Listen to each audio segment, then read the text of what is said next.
जयराम सरकार का चौथा बजट सत्र शुक्रवार से शुरू होगा। प्रश्नकाल के लिए विधायकों के करीब 900 सवाल विधानसभा सचिवालय को मिल चुके हैं।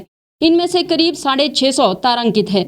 बजट सत्र से पूर्व वीरवार को विधानसभा सचिवालय में सर्वदलीय बैठक का आयोजन किया गया। बैठक में सत्र को सौहार्दपूर्ण तरीके से चलाने पर सहमति बनी।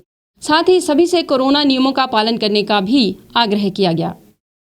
बिना थर्मल स्क्रीनिंग के कोई भी व्यक्ति विधानसभा परिसर में प्रवेश नहीं कर सकेगा। सदस्य एक दूसरे के संपर्क से दूर रहें, इसके लिए उनके आसन को 6 फुट ऊंची पॉलीकार्बोनेट शीट से पृथक किया गया है, जो हमने मानसून सत्र में इंस्टॉल की थी। कोरोना के चलते शीतकालीन सत्र रद्द होने के बाद शुक्रवार से बजट सत्र शुरू होने जा रहा है। इसके लिए सभी तैयारियां पूरी कर ली गई है। सत्र से एक दिन पूर्व सर्वदलीय बैठक आयोजित की गई, जिसमें सभी दल के नेताओं के साथ सत्र को सुचारू रूप से चलाने पर चर्चा हुई। विधानसभा परिसर को पूरी तरह सैनिटाइज किया गया है। वहीं सोशल डिस्टेंसिंग नियमों को देखते हुए एहतियात के तौर पर इस बार सुरक्षा कर्मियों की संख्या भी 1200 से कम करके 400 कर दी गई है। बजट सत्र के पहले दिन राज्यपाल का अभिभाषण होगा। इसके बाद शनिवार और रविवार को अवकाश रहेगा। सोमवार को 8 शोकोद्गार प्रस्ताव रखे जाएंगे। विधानसभा अध्यक्ष विपिन परमार ने सर्वदलीय बैठक की जानकारी दी। विधानसभा सत्र सुचारू रूप से चले तथा सदन में कोई गतिरोध ना हो, इसके लिए आज मैंने अपने कक्ष में सर्वदलीय बैठक बुलाई थी, जिसमें सत्ता पक्ष की ओर से माननीय संसदीय कार्य मंत्री सुरेश भारद्वाज जी, नेता प्रतिपक्ष श्री मुकेश अग्निहोत्री जी, हिमाचल प्रदेश सरकार के मुख्य सचेतक श्री नरेंद्र बरागटा जी, CPI-M के नेता माननीय सदस्य श्री राकेश सिंघा जी शामिल रहे और वहां पर अच्छी सार्थक चर्चा हुई है। मैंने बैठक के दौरान सत्ता पक्ष तथा विपक्ष के माननीय सदस्यों से अनुरोध किया है कि वे जनहित से जुड़े मुद्दों को ही सदन में उठाएं तथा हिमाचल प्रदेश विधानसभा की परंपराओं तथा गरिमा का सम्मान करते हुए नियमों की परिधि में रह करके जनहित में संबंधित विषयों पर सदन में सार्थक चर्चा करें तथा सत्र के संचालन में अपना रचनात्मक सहयोग दें। ये मैंने उनसे आग्रह किया है, विनती की है। मुख्यमंत्री तथा मंत्रिपरिषद के माननीय सदस्यों से विधानसभा स्थित प्रतीक्षालय में सत्र के बाद समय अनुसार मिल सकेंगे।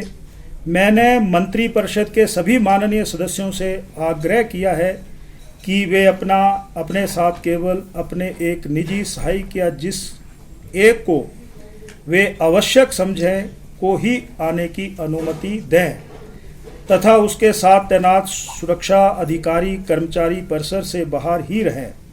इसके अतिरिक्त हमने प्रशासनिक सचिवों तथा विभागाध्यक्षों से भी आग्रह किया है कि वे केवल उन्हीं अधिकारियों और कर्मचारियों के पास के लिए आवेदन करें जिनकी सेवाएं अति आवश्यक हैं।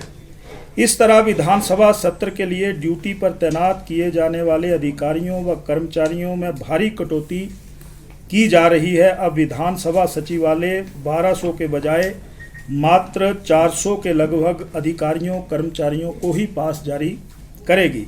सर्वदलीय बैठक में हालांकि सभी दलों ने सत्र को सौहार्दपूर्ण तरीके से चलने देने पर हामी भरी है, लेकिन हकीकत में ऐसी संभावना कम है। इसके ठीक उलट इस बार बजट सत्र हंगामापूर्ण हो सकता है। संभावना है कि कोरोना काल में स्वास्थ्य विभाग में हुए घपलों और स्वास्थ्य संस्थानों में कुप्रबंधन पर विपक्ष के तेवर तीखे रहेंगे। कोरोना काल में सरकार पर भ्रष्टाचार को संरक्षण देने के आरोप लगते रहे हैं। यह मुद्दा भी सदन में गरमाएगा। बेरोजगारी का मुद्दा भी उठाया जाना है। ग्रामीण क्षेत्रों में शिक्षण संस्थानों और स्वास्थ्य संस्थानों में रिक्त पदों के कारण काम काफी हद तक प्रभावित हुआ है। इस मसले को लेकर भी सरकार को विपक्ष घेरे रखेगा।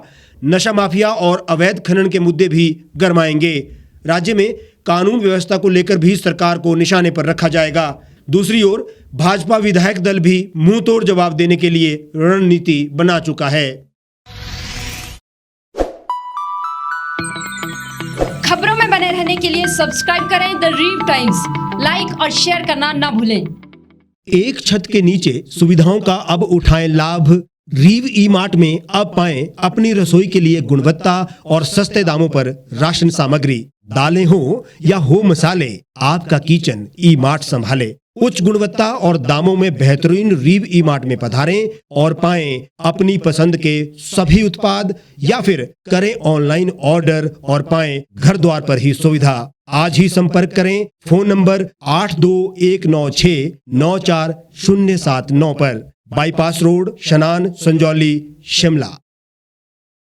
गांव की चौपालों से लेकर संसद के गलियारों तक, गृहिणी के चूल्हे से लेकर निवेश और बाजारों तक, किसानों के हाल से लेकर खेत और खलिहानों तक, शिक्षा और स्वास्थ्य से लेकर खेल के मैदानों तक, संसद के प्रधान से लेकर पंचायत के पंच तक, सेंट्रल हॉल से लेकर ग्राम सभा के मंच तक, हर खबर पर रहेगी हमारी पैनी नजर।